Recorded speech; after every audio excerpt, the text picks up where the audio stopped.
So, have you ever actually stopped to think about how a tiny, absolutely resource poor piece of land, a place that has literally been conquered by almost every major European power at some point in history, not only managed to survive, but actually became the very center of the European Union?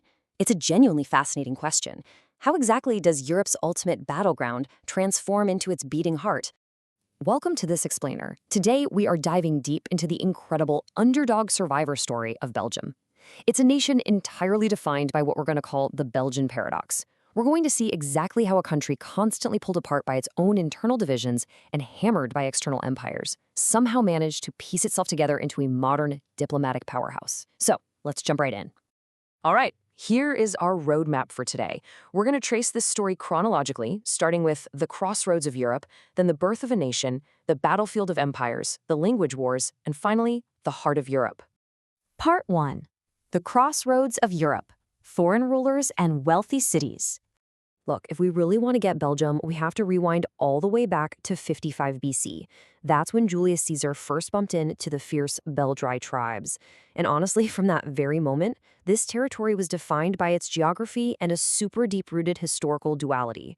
Up in the north, you have Flanders. It's got Germanic, Dutch-speaking roots, and a massive history as a bustling trade hub. Down in the south, there's Wallonia, which is totally characterized by its Latin, French-speaking roots, along with agriculture and heavy industry. This linguistic and cultural divide, it is not some recent political drama. It is a fundamental, historical line drawn right across the map that has colored literally every single era of the Belgian story. And because of its prime central location, Belgium was passed around by empires for centuries like some giant strategic chess piece. I mean, you start with the Burgundians in the 14th century, who brought in this incredible economic prosperity. Then the Spanish roll in during the 16th century, bringing the Inquisition and brutal wars. Next up, the Austrians, followed by the French Republic's radical reforms in 1795, and then Dutch rule in 1815. But here is the absolute crucial point you need to take away. Despite being constantly occupied, this region managed to build incredibly wealthy, powerful mercantile cities, places like Bruges and Ghent. The people living there just learned how to adapt, how to trade, and how to thrive under literally whoever happened to be sitting on the throne at the time.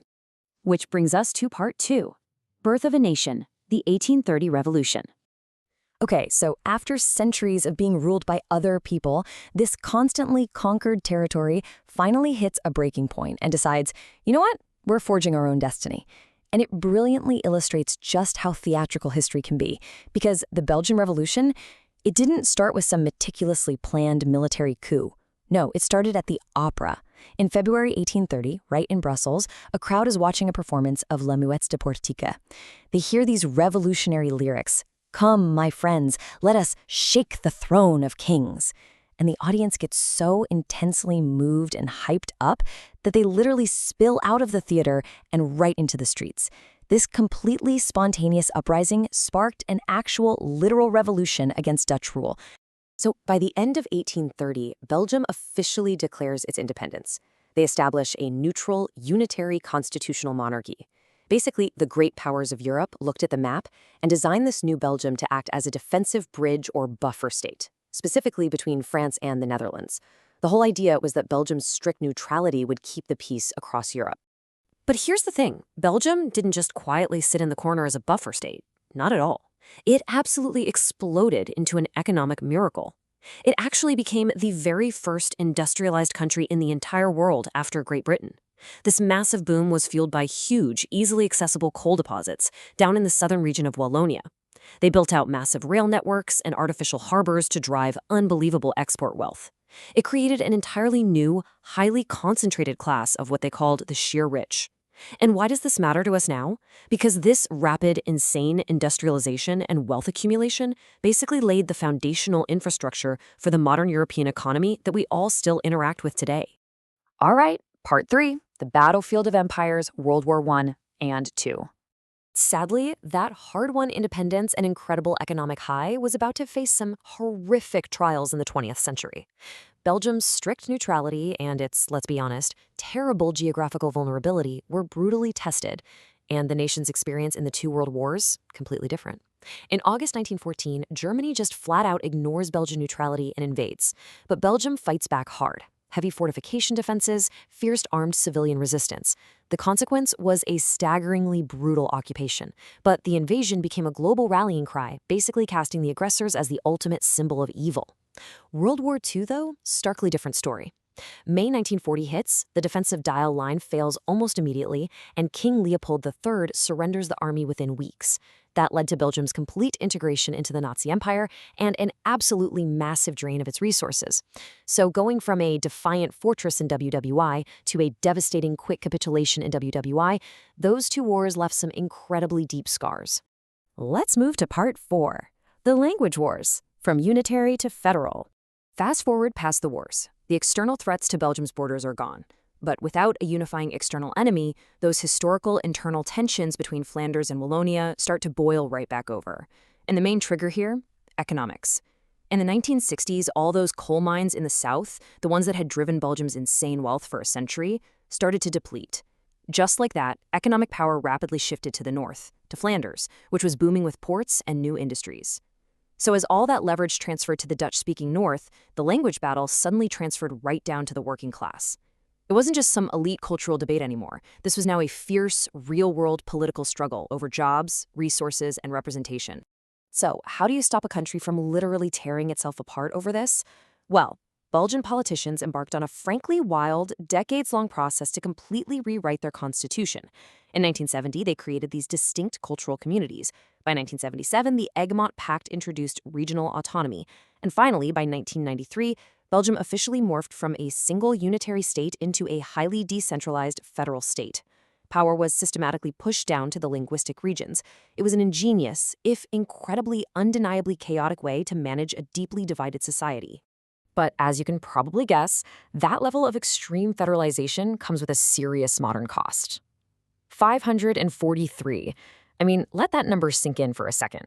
That is the jaw-dropping amount of days Belgium spent completely without an elected federal government following the 2007 elections. Over a year and a half. Because power is so heavily divided among regional, linguistic parties, just trying to form a national coalition can be a mathematically and politically agonizing nightmare. And just to add an extra layer of complexity to these language wars, globalization is entirely changing the game. While the traditional battle has always been between French and Dutch, today over 50% of Europeans are learning English as a second language, compared to just 11% for French. So in Brussels right now, English is rapidly taking over, radically transforming the city's linguistic landscape. It's shifting from a bilingual battleground into a truly international global hub. Which brings us to our final section, Part 5. The heart of Europe, the European Union. Okay, so how on earth did this messy, divided, constantly invaded territory actually become the very center of modern Europe? Well, ironically, because of its history, Belgium was perfectly positioned to lead the entire post-war European project. They were right there as a founding member of the European Coal and Steel Community in 1951 and the EEC in 1957. Belgian politicians actively championed bold federalist integration across Europe. Why? Because they already knew how to do it. They had literally just done it to themselves. They leveraged their centuries-old history of being a crossroads and their own messy, complex internal federalism to help design the actual institutions of the European Union. And as a result, Brussels was established as the absolute administrative and institutional center of the EU. So we end with this really provocative thought.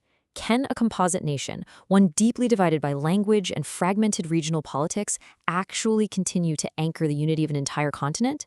That right there is the ultimate Belgian paradox. A country that routinely struggles to form its own government is somehow the very glue holding the European Union together. It's this wildly improbable survivor state. But as the history clearly shows us, Belgium has always found a way to adapt, pivot, and thrive right at the crossroads. So what should you really take away from all this? Honestly, that sometimes the most fractured, complicated foundations can actually support the strongest, most ambitious structures. Thank you so much for joining me on this explainer. I really hope this sparked your curiosity to dig a little deeper into the incredible history happening all around us.